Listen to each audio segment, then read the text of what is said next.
চলতি মৌসুমে মেহেরপুরে বোরো ধানের ভালো ফলন হয়েছে। জেলার ৩ উপজেলার বিস্তীর্ণ মাঠ জুড়ে দোল খাচ্ছে বোরো ধান।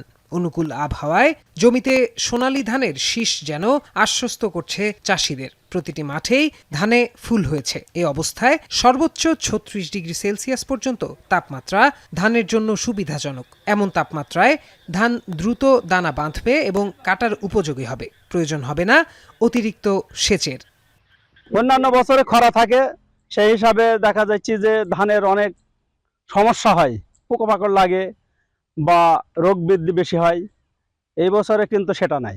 এখন আবহাওয়া ভালো আছে, তো হঠাৎ করে যদি আবার আবহাওয়া খারাপ হয় তাইলে আমরা ধান দানি সমস্যা থাকবো। দিন 10-20 এরকম হইলে পারে সমস্ত সব কাটামারা ইনশাল্লাহ হারাই যাবে।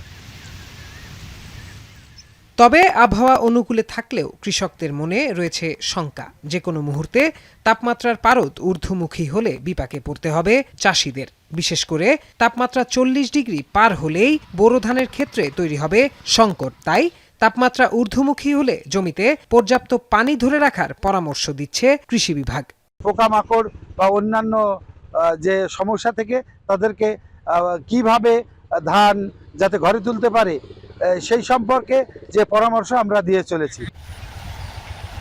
মেহেরপুর জেলা কৃষি সম্প্রসারণ অধিদপ্তরের হিসাব মতে চলতি মৌসুমে মেহেরপুর জেলার ৩ উপজেলায় ১৯,৪২৭ হেক্টর জমিতে বোরো ধানের আবাদ হয়েছে।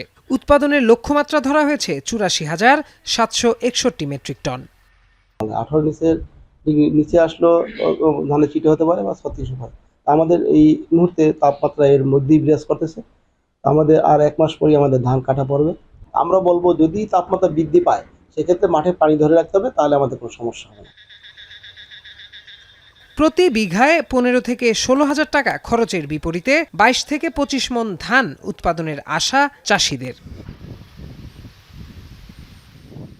এখন মেহেরপুর।